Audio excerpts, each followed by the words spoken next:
Cha! These are the Alien Magma Boulder reviews, and you're tuning into a new series where I will fight against the Ultra Slander and give proper due diligence and respect to the many alien Sajin the Ultras have slaughtered across the decades. Now, as an alien magma myself, have I killed a few extraterrestrial beings in my lifetime, a few sentient organisms? Well, maybe, but I am Alien Magma Boulder, a rogue survivor of the alien magma army led by Baltan, who attacked L-77, including the likes of some of your favorites, Ultraman, Leo, and Astra.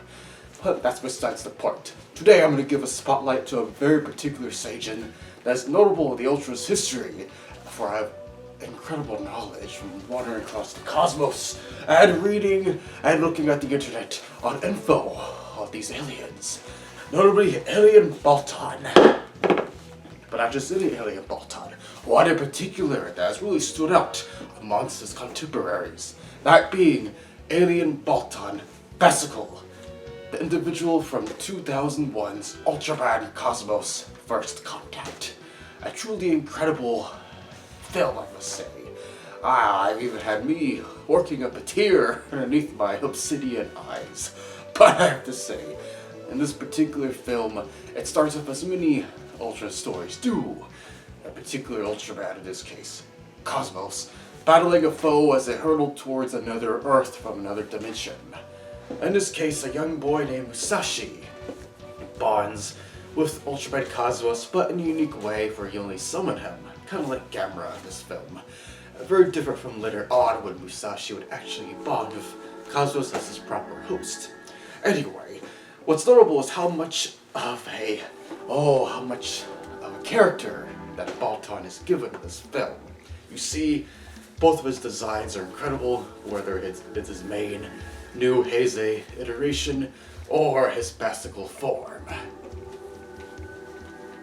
And if you even ask me, I think this might be the coolest Baltan yet. At least this was Baltan's main first appearance since Ultraman Powered, the sort of American-ish spin-off-ish that was kind of something-ish show.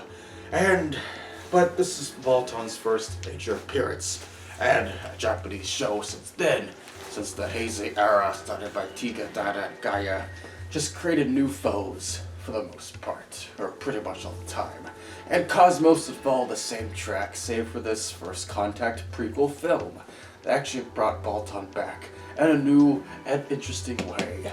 And what I find really interesting is that if you compare it to the second episode of the original Ultraman series, you will see that Baltan was, of course, the antagonist, a refugee from an alien planet that had long since perished, including his whole entire race was on a space ship. And despite some delinquents of the SSSP and that story, and some Baltan illusions and shenanigans, Ultraman would ultimately murder Baltan in that episode. And you know what else Ultraman did? He would grab that spaceship full of Baltans, and he would go out, and he would blow them up to smithereens in the cosmos, of space. And he killed all the Baltans, all of them involved, except for a few stragglers in return. Just later on in the original Ultraman show, where Baltan would hatch another plan for his surviving members to attack Earth once again. This time Ultraman chopped them in half. Twice he killed another 2 Baltans. And to make a long story short, I will include that return of Ultraman in the early 1970s. An individual known as Baltan Jr. miraculously survived an encounter with Ultraman Jack, vowing revenge for killing the past Baltans. He even had a robot assistant help him, but we know how that went. Baltan may have survived. We don't know where that Baltan Jr. is. I mean, I have his phone number. We have a Discord. However, he's long since AWOL. Nonetheless, we moved past Ultraman Powered, where once again, Baltan was murdered, and including some other appearances before that show. But then we get to Ultraman Cosmos First Contact, and Baltan is merely once again a refugee. However, I'll make the case that he was the hero in this film. Sure, I may be a Sajin myself, but I truly believe it. You see, Baltan was simply trying to keep the remaining children of his race alive, for he was the last adult. Can you imagine having that pressure on yourself, being the last adult? Who knows, I think Earth might be going towards that path soon. Maybe some alien influence from me, but anyway, I do think that this Baltan, let's call him Basicle for this purpose of this video, was a true hero. However, Ultraman and the humans were antagonistic towards him. The main human government, not particularly the science team. I'll give the science team in this one props for being kind of decent and even helped sing Baltan a lullaby. What a good people. However, the human government of this dimension attacked Basicle. And what do you know, it turned out to retaliate, even though he tried making demands of humanity. There's one thing that's been notably consistent about the Baltans, and maybe they've done this better than the Magmas. They've at least tried communicating with humans. And, while my race has only done a little bit for most of our newer incoming agents are now slaves to the Ultramen, playing in their stage shows and spreading propaganda. Anyway, I do think that Baltan was doing all the right things as an extraterrestrial and codes of contact on foreign territory as an expat. Being an expat is important to acknowledge in this case study. However, even though Baltan Basicle had his little kaiju foe terrorize the humans a bit just to show that he means business, and he would even appear in human form to help make his case clear on survival and merely wanting the Baltans to live on Earth. However, Ultraman Cosmos, that little Musashi brat, and the rest of humanity, and even that science team, they tried fighting back and shooting missiles at Baltan Basicle. Wouldn't you know it, eventually he had to fight Ultraman on the remnants of his home world, and that home world being the Baltan home world was turned into a pseudo-spaceship with all those children in Baltan Basicle. Isn't that depressing? Imagine having to carry your Earth planet around as a broken husk, with only the means of keeping you alive, without any of the beautiful greenery. Isn't that terrible? Wouldn't you know it? Cosmos, Ultraman Cosmos, despite being blue, I thought blue meant you're gonna be peaceful. No, he attacked Baltan, and they had to fight on the broken husk of Baltan Basicle's particular home world, while the children have the watch. And eventually the fight leads back to Earth and a Japanese city. And the fight, Baltan put up an amazing fight, even when Cosmos changed forms. And Basicle brought his own form, that being his evolved Basicle form. And you know what, in terms of this Heisei era, I am hella glad that Baltan got to have his own type change ability himself. I just wish I had that myself. However, one thing that I really find interesting is that Baltan sheds a tear because ultimately he is surpassed and defeated by an Ultraman. And he sheds a tear and he dies. It's terrible. Cosmos, how could you do such a thing? Lots of us extraterrestrial sage and cry. And what do you know, this is a stand-in for the Baltan children. Look at them.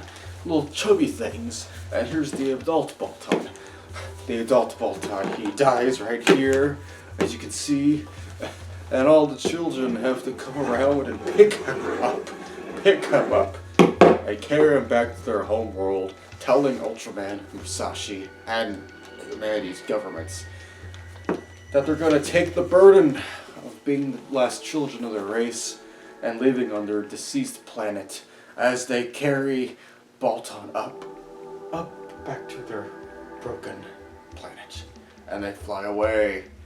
Now, if you're gonna ask me, Alien Magma Boulder, what would I do if I was in that situation? Well, I believe that Ultraman Cosmos should at least put them on the moon or Mars or something, but no.